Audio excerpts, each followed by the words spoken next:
Hi, everyone, and welcome to Module 2. In this module, we're going to be learning about supervised learning and specifically regressions. So, last week we learned about exploratory data analysis, just kind of getting to know the data. And in this one, we're starting to get to know the exact relationships between variables. So, how can we define exactly how one variable influences the other? Let me see if I can get this. Oh, well, close enough to full screen. So again, last week, statistics, data, analytics, kind of where are we going and why are we covering so much statistics, and then common applications in business. And then we also got our Python environment set up. So hopefully you all didn't have any trouble with that. I didn't hear from anyone. So if you did have trouble, please reach out. Let me know. I'm happy to help in any way I can. In this module, we're going to cover two different types of regressions. First, linear regression, so simple and multiple linear regression, and also how to evaluate it and how to interpret it and diagnose a few things in regression. We're not going to get too deep this week into the diagnostics and evaluation. We're going to continually build on that every single week. We're also going to cover logistic regression, so some basic classification problems and the logistic function, again, evaluating that model, and then applications in business. So, a quick reminder, last week we covered supervised and unsupervised learning. So, supervised learning, can I get this pen? Ooh, maybe is there a laser?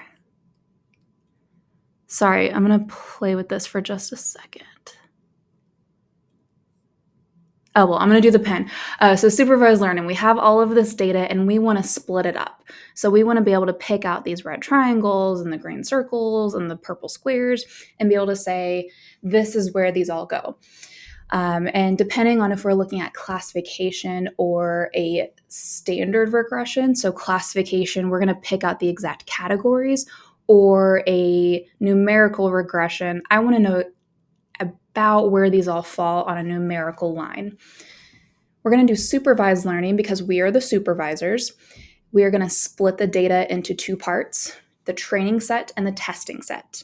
We're going to learn on the training set. And by learn, I mean that we're going to teach the model on that training set. And it's going to get to know the data. It's going to figure out the patterns, and it's going to come up with the best possible algorithm for the model that we chose. It's going to process the data, and then it's going to come up with the output. Now, because we know patterns don't always exist in data, sometimes data just is random, it's data. Sometimes these models don't work. And that's where the supervisor, again, has to come in and say, this isn't the best for us. We're not going to be able to use this kind of model. It's not the best for this kind of data, or there's not a pattern at this time. So we're going to go into a little bit of that so you can kind of see the limitations of each type of model that we use. So again, classification, we're looking at category. These are probably not the best examples. You're usually not going to predict if someone's a male or female, but you might predict based on different data points. Are they going to buy something, or are they not going to buy? Are they at high risk of defaulting on their credit card, or are they not? Versus a regression, what are gas prices going to be tomorrow? What is someone's age based off of all these different factors? How many purchases are they going to make? What is their BMI based off of their habits, how much they work out, how much they eat, different factors. So if you remember last week, we stopped around the mark where we were looking at horsepower versus miles per gallon. And again, I know nothing about cars, but I kind of assumed horsepower would influence miles per gallon.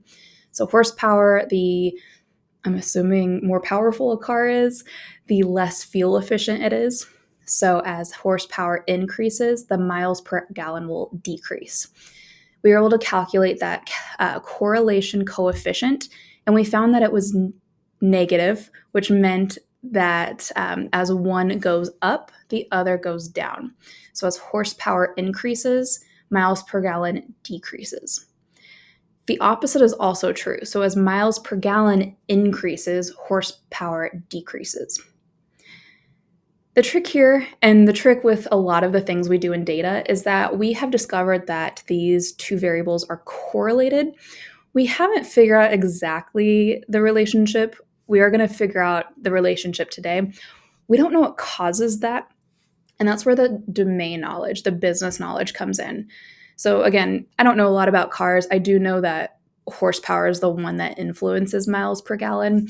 Um, but you would need to know a little bit about whatever you're studying to be able to know exactly which variable is influencing the other. It would be very easy to go into a new data set and start making these big, broad assumptions. So, again, if you knew absolutely zero about cars and you could say, oh, miles per gallon is actually influencing horsepower, and someone would have to come in and actually say it's the opposite.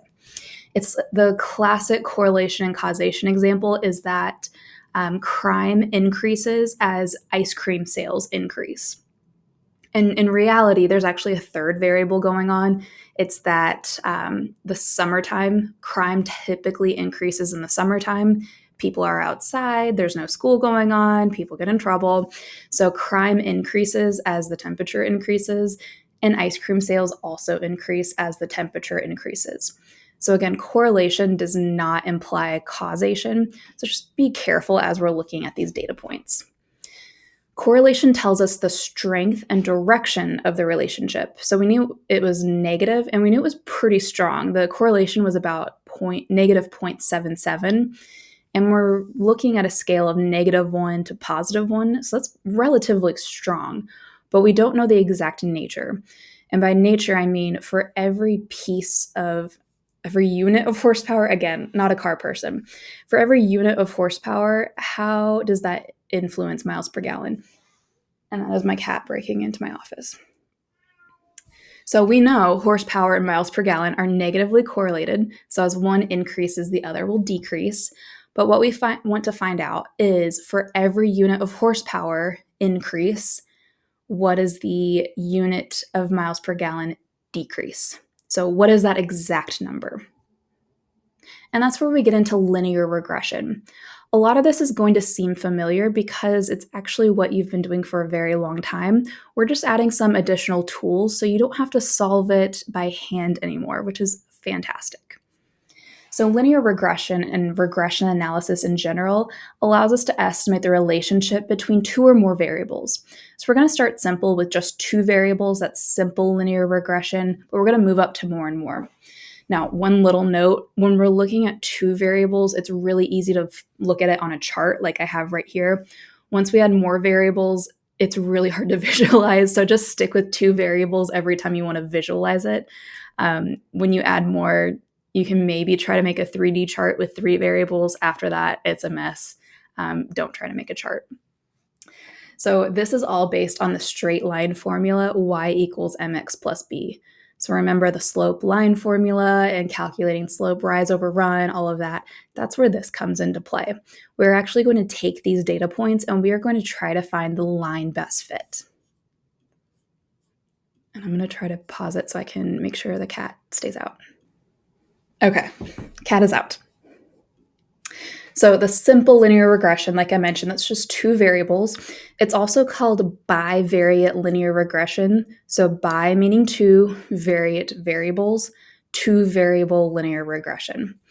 So one variable is used to predict the other variable.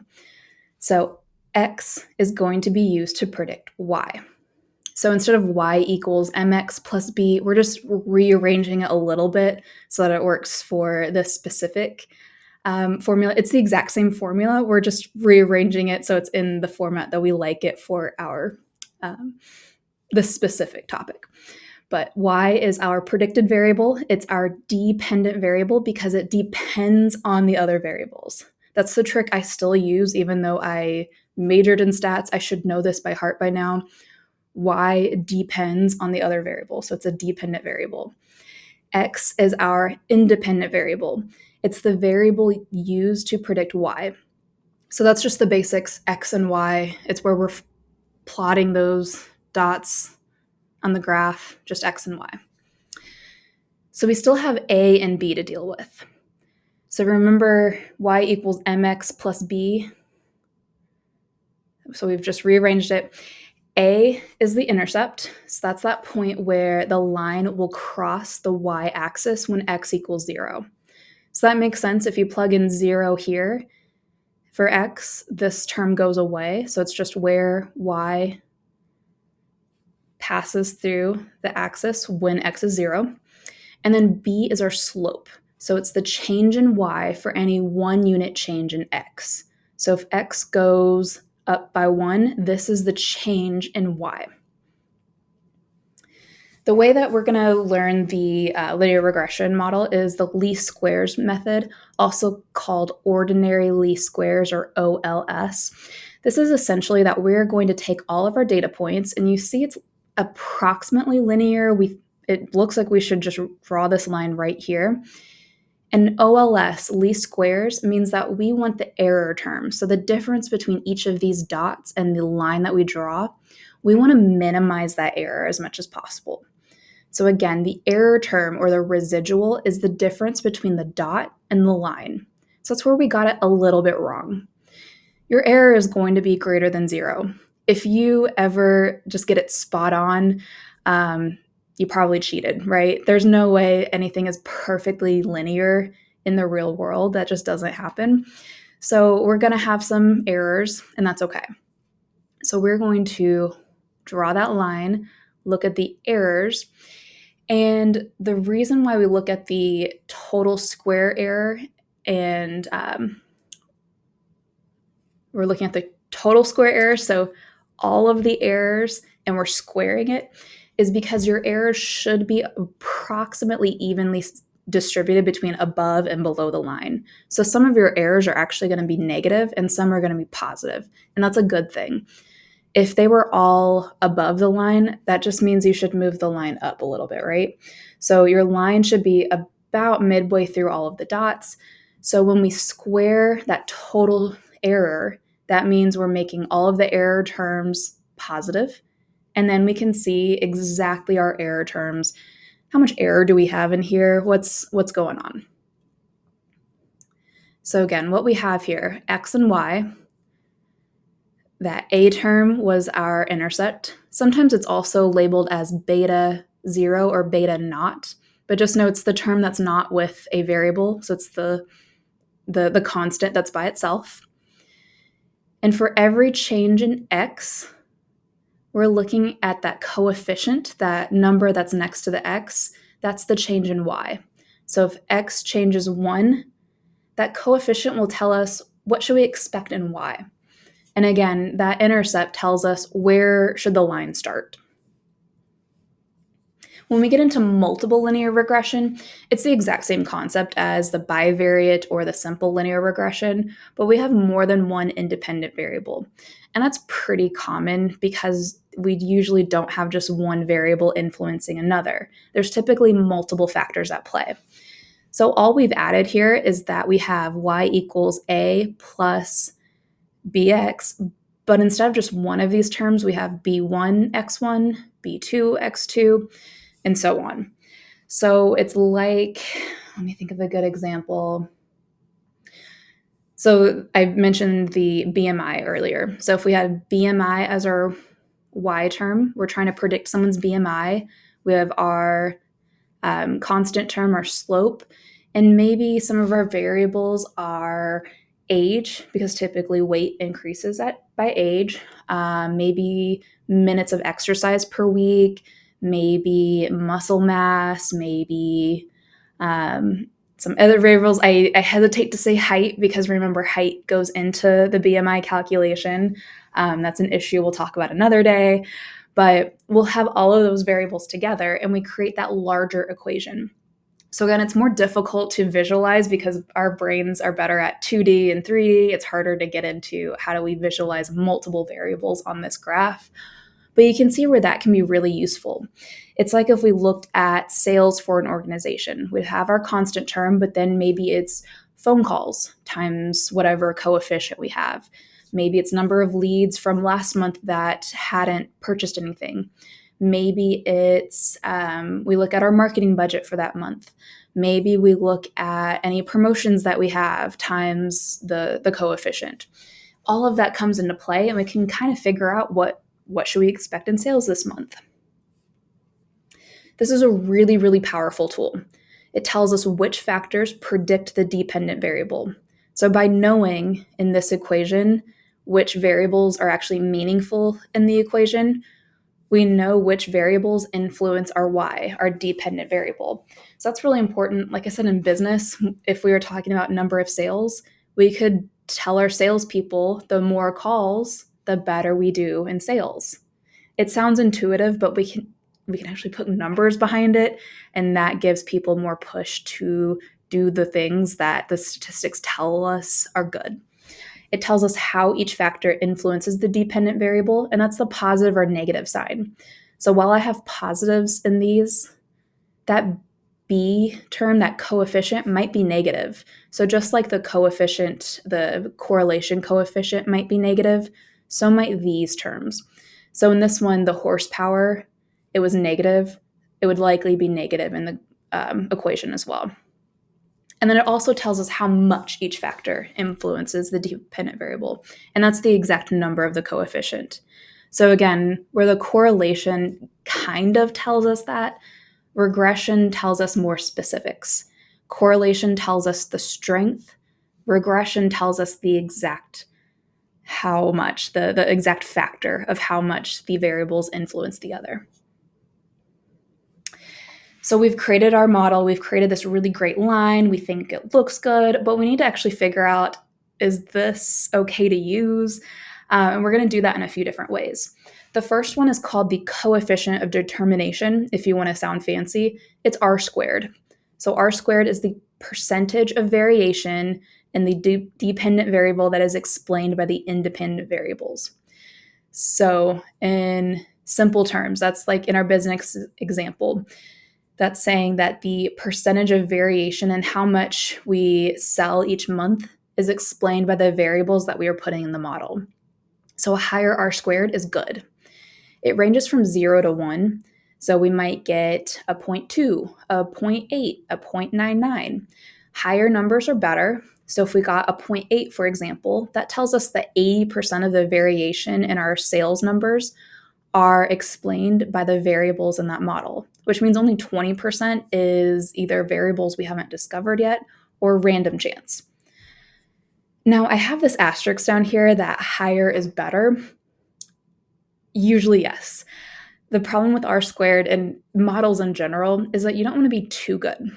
So if you had a model, like I said, if the line was spot on 100% and you got all the dots right on the line, you'd probably kind of wonder, is this correct? Something kind of feels wrong. If your R square is 0.99, 100%, something's kind of funky, right? There's always some sort of random chance in there. Humans don't act rationally all the time. There's going to be something wrong, right? So if you ever get an R squared value larger than, I'd say, 0.95, just do a double check. 95% is great. Once you get into the 99%, 100%, there's probably something wrong. Maybe there was a coding error and you accidentally showed your model all of the test data and the training data. So maybe you accidentally showed your model the answers. Maybe there's something weird with the data. It's just worth an extra look. So that R squared, remember, it's the percentage of variation that is explained by your variables. And it's calculated by looking at the sum of squares due to regression divided by the sum of squares total.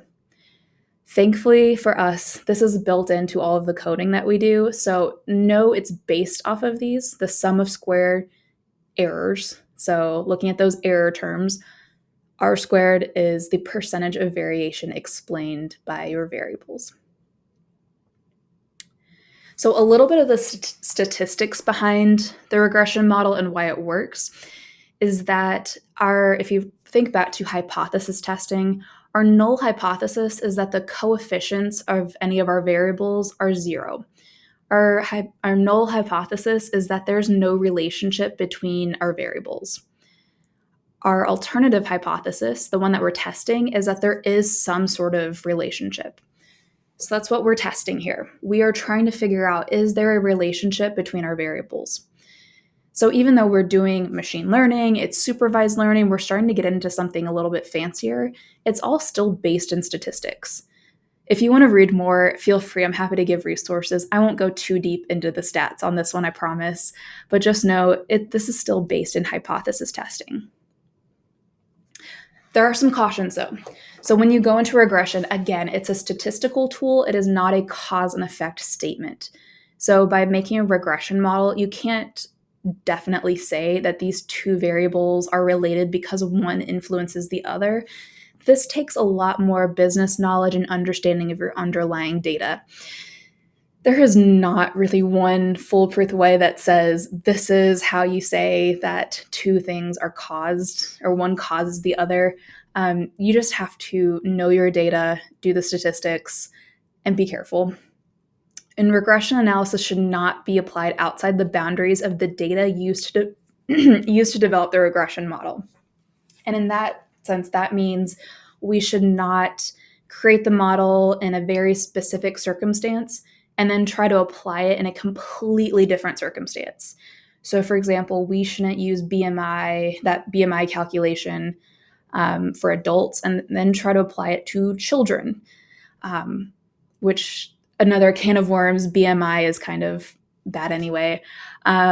We shouldn't use the model for one business, create it off of their data, and then try to give it to another business. It's just not going to work. It's not based off of their data and how they function. It's not going to work. And that's a lot of really every single model that we ever use. And that's pretty self explanatory, I think. We want to take data, and we can't take that data and use it in a totally different situation where it doesn't make sense anymore.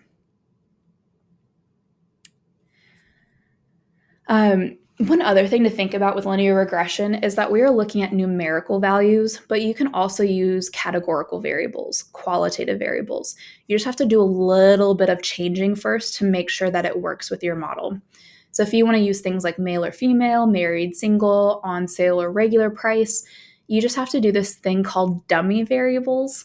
And what you're doing is just taking these binary variables and changing them to zeros or one. And I have an example in the code if you need to do it. So, for example, you would pick a category to serve as like your comparison point. So, male and female, you might pick male. So you'd have all males as zeros and all females as one. And then now your categorical variable is now numeric. With a word of caution that if you have a variable with 3 terms, you need to make 2 columns instead of just one new one. So for example, if you have young, middle age, and elderly, you should not use 0, 1, and 2, or 1, 2, 3. You should instead do a new column for young, 0 for no, 1 for yes, middle age, 0 for no, 1 for yes, and then you don't need an elderly column because you already know if it's 0 for young and 0 for middle age, they're elderly. Why?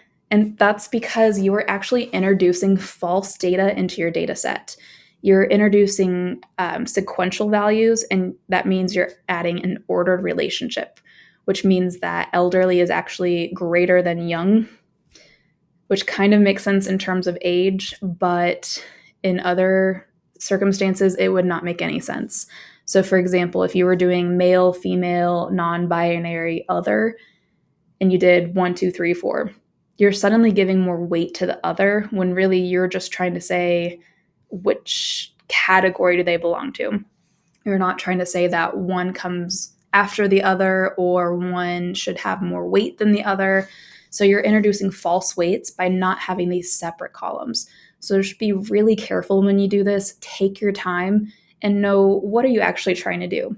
Are you trying to introduce a new column that should be ordered, or are you just trying to add a dummy variable and you need to have it encoded like this? One other thing to keep an eye on in linear regression is multicollinearity. And that's when the independent variables within the model are highly correlated. And this is where, when you saw me hesitate when I talked about BMI, if you, for example, created a linear regression model where your dependent variable is BMI and your independent variables are, let's see. Maybe your dependent variable is some sort of health metric, but you use BMI and weight in your independent variables. Well, BMI is actually calculated from weight, so they're going to be highly, highly correlated. Higher BMI, higher weight. This BMI is essentially made from weight. So you're going to run into issues. And the issues can actually be pretty unpredictable, so you do not want to have this. It can flip signs. It can make variables look significant when they're not significant, or not significant when they are significant. It can cause some really funky things, so we just want to avoid it at all costs. So multicollinearity, that's when two or more independent variables are actually correlated. And we check that with the variance inflation factor. I'm not going to go into this too much. For now, just check this when you're going through your code. There are ways to check it in Python, but just know this is out there. You need to be careful when you're doing linear regression. And then another thing I'm going to kind of speed through, but when you're doing a regression, there are a few assumptions that we make. First is obviously that there is a linear relationship. The errors are independent, which means that error terms, I noted this specifically over a period of time. If you have, for example, seasonal data and the error terms become very dependent on the time variable, that becomes an issue. You don't want that in linear regression. So you want your error terms to be independent of each other. You also want your error terms to be normally distributed. And that's where when you look at your line, you want those error terms to be above the line, below the line, some kind of close, some kind of far away. And same thing with the equal variance. And this is pronounced homoscedasticity. I have practiced that one. The probability distribution of errors has a constant variance. So the big thing is when you plot the two variables and your line, make sure that your line is kind of in the center and your error terms look like they're around that line. Again, we're not going to go too deep into this one because we've got a lot to cover in this class. There are lots of resources out there if you want to get deeper into linear regression. But it's not for every situation, because obviously not every variable has a linear relationship with other variables. And it also works best with numeric values, which is not always the case. So that's where we can start to turn to other types of models. And in particular, if we looked at, instead of horsepower in miles per gallon, if we looked at transmission type in miles per gallon, so in this case, transmission is 0 for automatic and 1 for manual. You see how it's centered in miles per gallon is down here, zeros and ones. That's not going to fit a nice line. Our line would only hit maybe 2 dots, or it'd hit all of the ones or all of the zeros. But what we want kind of looks like this. And if you remember from statistics, that's the logarithmic function. So if we could draw a line like that, we might get kind of close. And that's where we get into logistic regression. This section is going to be relatively quick because you will find out soon this is very similar to linear regression. The only difference is we are looking at values that are zeros and ones. So this works well with binary decision making. So binary 2. It's yes, no, buy or not, churn or stay. There's a great reading on churn modeling in your required learning assignments for this week.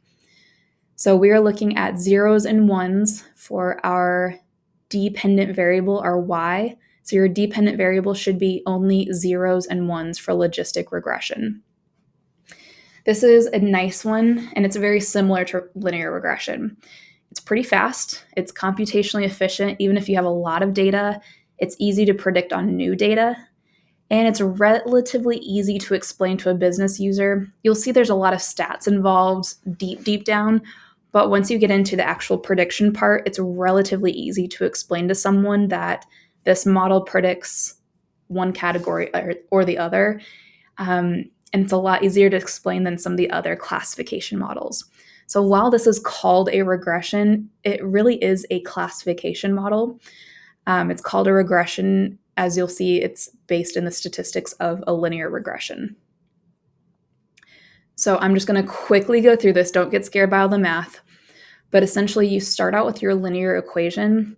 And since we're studying those binary results, we essentially turn this into a probability function where we say that we want P, the probability of success. And success is just whatever that one is. So it's the probability that someone's going to churn or not churn. So leave the company or not leave the company, whichever you want. If we apply the logistic response or the inverse logit function, we come up with this because we want the nice logistic curve, and it's probably backwards in the camera. So just the curve that was on this one. So we want that nice curve. There's a whole other set of statistics I won't cover, but yeah, insert statistics here. And then our equation becomes log odds equals this. And that's our linear function. So linear regression, through a series of statistics, it essentially becomes our linear regression equation, which is why it's covered in the regression section. It is a classification model, but it's just a little bit different than most of the others. And when we evaluate it, because we're not creating an exact line, we do things kind of differently. Because we want to know basically which category did we predict and were we correct, we're actually just going to compare predicted and actual values, and we're going to compare, or we're going to calculate the model accuracy and a few other metrics. So we're going to use a confusion matrix. It's called a confusion matrix, hopefully not because it's confusing, but it sometimes is. All you have to do is plot your predicted answer and your actual answer. So what did you predict and what is the real response? And I have no's and yeses here. It's zeros and ones, whichever one you put down. But remember, the model needs ones and zeros, but your actual data might have yes and no, churn and stay. It's just that we've transformed it using dummy variables to make it work for this regression. So if we predict yes, and the actual is yes, that's a true positive. That's something we got correct. If we predict yes and it's actually no, it's a false positive. And I think post-COVID, people have gotten really good at figuring these out because now you all know what a false positive is. You tested positive, but you were actually negative. Predicted no and the actual was no, it's a true negative. Predicted no, actual yes is false negative. So accuracy, we're looking at true positive and true negative, what we got right over all the other answers. There are other metrics we're going to go into starting next week, but I'm just going to stop at accuracy for now. True positive and true negative, what did we get right over all of our predictions? So that is linear and logistic regression in a nutshell. For this week, please complete the required learning activities, participate in the discussion board, and then you should now be able to complete homework number 1. Part 2 is posted. You are, surprise, surprise, making a linear and logistic regression model. Have a great week, and I'll see you next time. Bye.